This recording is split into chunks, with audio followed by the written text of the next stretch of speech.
Welcome to GPGurus, where we swiftly review titles on game subscription catalogs so you can spend more time enjoying them. I'm Cavanicton, and today I'm going to review Hollow Knight Silksong, found on Xbox Game Pass Premium and Ultimate. I'll be rating it on a 5-guru scale with these categories based on my 36.5 hours of gameplay. At the end, I'll also give you the game's overall score. Silksong's gameplay is a bit of a double-edged sword. Overall, it's amazing. Learning more about our hero and the mysteries of the world while fighting through countless enemies is so much fun. However, navigating through some of the platforming areas of the map and combat with ruthless Souls-like enemies did lead to a few rage quits from me. There were times that I asked myself if playing the game was a stress reliever or a punishment. So that aspect may not be for all gamers. That's why I'm giving it a 3 out of 5 in gameplay. Graphics and audio are fantastic in this one. It leans into the creepy, but somewhat adorable cartoon world. The characters all have their own unique designs, attacks, and movements, plus each environment has its own look that sets it apart from the last. The soundtrack and sound effects tie everything together to give players a memorable and enjoyable experience. I'm giving it a 5 out of 5 in graphics and audio. I don't have any complaints about Silksong's control mechanics. This game relies on making split-second movements and attacks. Luckily, there never seemed to be any delay between my control input and the response time on screen. The fact that you can unlock and equip several different weapons with different types of attacks and gear also helps work around issues you may have with certain mechanics. One example of this is that I had the hardest time platforming with the starting weapon. Charging down diagonally just did not work for me, and I missed so many jumps because of it. However, once I unlocked a weapon that would hit directly down, fitting my playstyle, the game became way more enjoyable. I'm giving it a 5 out of 5 in control mechanics. Engaging factor is another area where this game kind of teeters between both sides of the scale.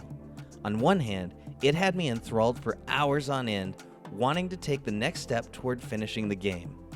On the other, there were times when it had me questioning whether or not I was a good enough gamer to play this title.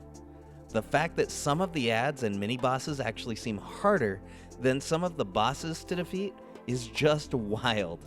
I had at least one 30-minute session that didn't lead to anything but me dying in the same place over and over again, before deciding to move on to another game. Thank you Baldur's Gate 3 for helping wash the pain away. That being said, coming back the next session, learning from past experiences, and finally defeating the enemy that had been annihilating me the time before was absolutely satisfying.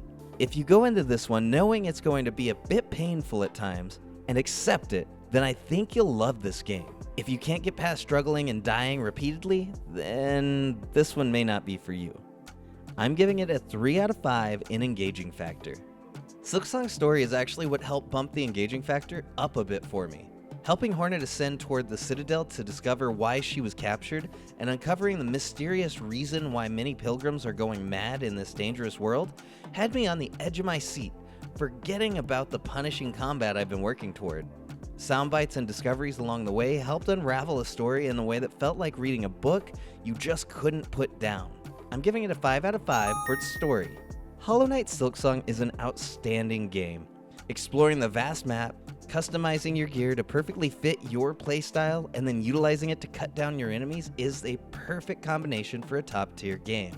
It's well worth diving into if you're looking for a beautiful but brutal game to keep you playing for hours and hours. Its overall score is a 4 out of 5. It's spectacular, but keep in mind, if you're not into games that repeatedly punish you, this may be a hard title for you to enjoy. If you played this one, let us know in the comments what enemy gave you the most unexpected struggle of the game. I'm Cavanicton. Thank you for watching a GPGurus review.